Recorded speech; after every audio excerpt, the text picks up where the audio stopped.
So the Motocross of Nations is coming to the UK for the first time in nearly 10 years. This is a big deal. The MX of Nations is essentially the Olympic Games of motocross.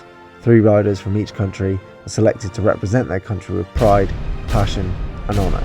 Now back in the day when motocross riders were cigarette smoking, collared shirt wearing, Mako 490 2-stroke riding gentlemen, Great Britain used to run shit. So congratulations to Jeff Smith and the British team, who after battling with 7 European countries over the rough, tough, grueling circuit of Folkestone Park, have won the Motocross of Nations Championship of 1964. And just like the British Empire, along with time, we started losing it.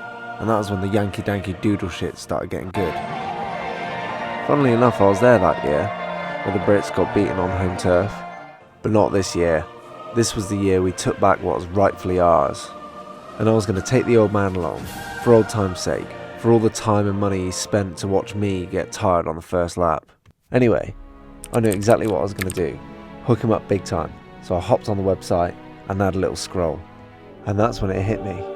Why not give the old man the ultimate Motocross of Nations experience? Free champagne, full English breakfast, 3-course dinner, licensed bar, luxury heated marquee? Fuck that. I can tell you I don't have money, but what I do have are a very particular set of skills.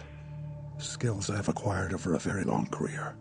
Skills that make me a nightmare for people like you. Right, so this is what we are dealing with. This one's going to be pretty easy, I reckon. So the secret connect, he's already in there.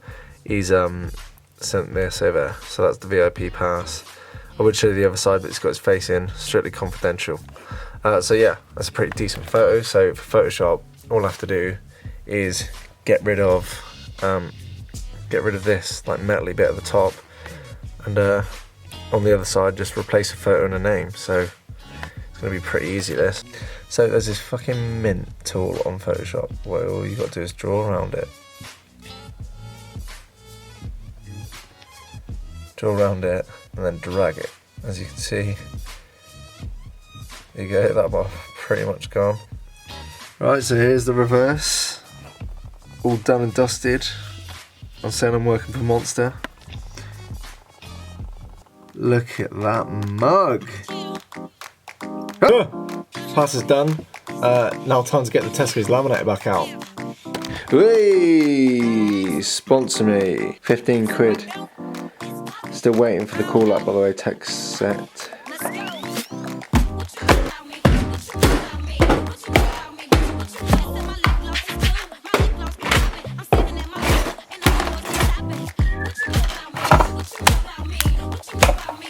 Right guys, a few of you may have heard a few days ago, my main man, Hughie Hef, passed away. So as a homage to my man Hugh. This is Steve-O, by the way. His name's going to be Hugh Hefner. If he gets away with that. Pim! So the other day I was playing 5-a-side with Chris, and our hometown's pretty small, not that culturally diverse, and after the match the ref came up to me, he's like, "Where are you from?" And he was like, "Clutton." Why?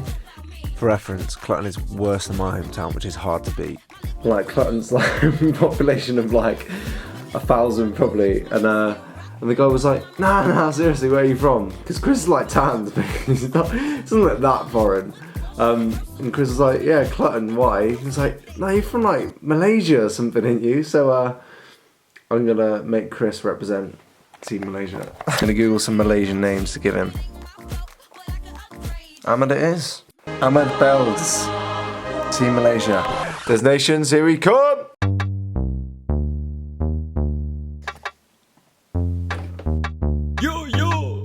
Team Malaysia! Ooh, how can I do? Okay. Okay. Well, okay. Growing up, I was the one disrupting the teacher. No wonder they labeled me as an underachiever. But that is truly accurate. Every class I was slacking in, especially after I started puffing the reefer. But I still made the grades and killed the SAT. Then I went to Penn State for the best A3. Just drive by it slowly, because that's where taxis are dropping people off in there. So at this point we still had no idea what we were doing. We had the VIP passes, but we didn't know how to get into the actual site. So we humped the van up on the side of the road and decided to just traipse our ass through some fields.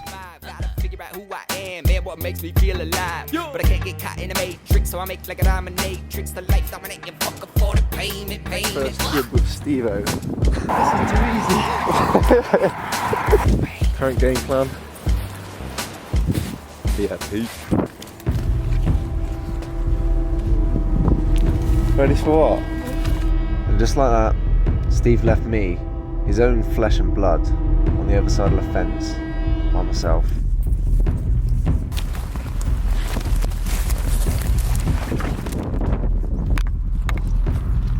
So after all that militant shit, we were in the pits. Turns out there was an open fence, but we'll brush over that.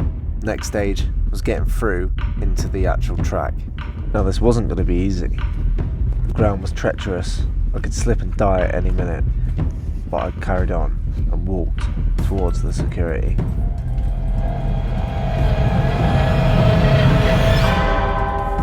Oh, maybe not. Once again, it was pretty easy to actually get in, but the real test was going to be VIP, and we had to figure out how to get as much free stuff as humanely possible. But first, we had to find Chris to give him his Team Malaysia pass. So he was around the outside trying to avoid the mud, and we opened the fence for this bloke. Turns out it was the backstage monster area. Monster Energy, come to work. We'll be on the bar, eh? You've got stairs? Yeah, so you've got bar, let's go.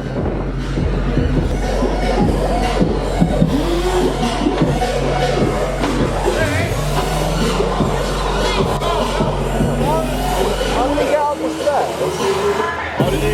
At this point, my camera light automatically stopped recording, but the bloke basically said, "How did you get up here?" And then he looked at my pass.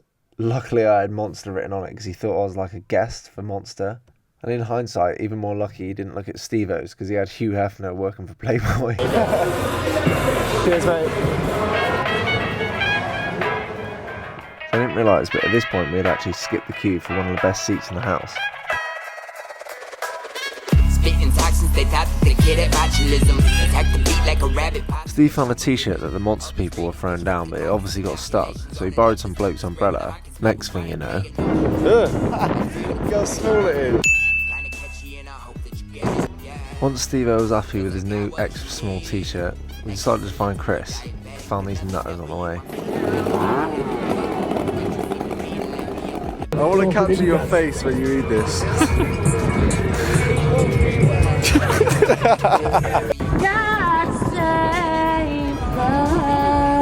Malaysia. So with the first race just about to start, we decided to stay with the scumbags for this one. And it's 19, Max Anstie!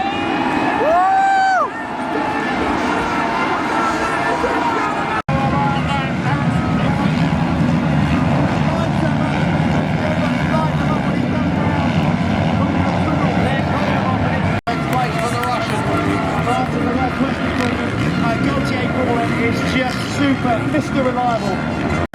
Actually now, just one more hill to go. Up towards us here on Tag High. He's going to win race one for Great Britain. Ladies and gentlemen, it is Max Anstie! Woo! Christ, come alive!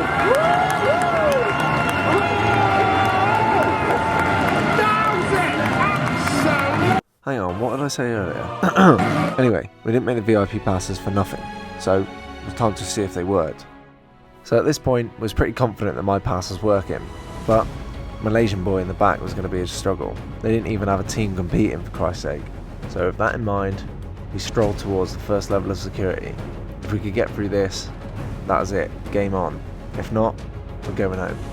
And with the cries of my Asian brothers and sisters ringing in my ears. Ahmed Bells. We did it, and we did it for Malaysia. So we got through the first level, but this second one was going to be no joke. These boys didn't even wear high vis, they wore just straight up black coats. They were turning people away left, right and centre. But in moments of great stress, things become clear, and at this point I was willing to die for the cause. So I walked first as a human shield and stepped towards the security bloke first. He stepped to me, threw his body in the way.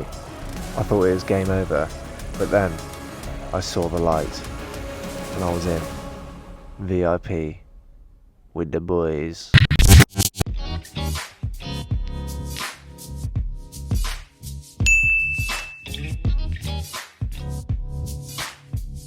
Free drinks in the fridge, free food.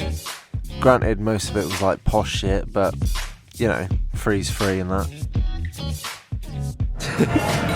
Yeah, nice. So with chocolate cake in hand, we went outside to watch from the best seats in the house. Just in case you're wondering, that thing on my wrist was my backup plan. Terrible, I know.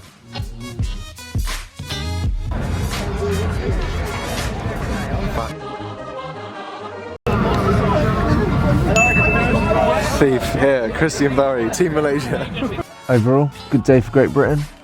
I got some free shit. Max Anstie rode like a G, and the Americans didn't win, so got to count the blessings.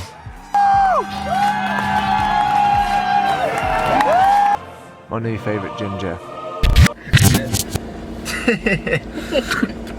Worked.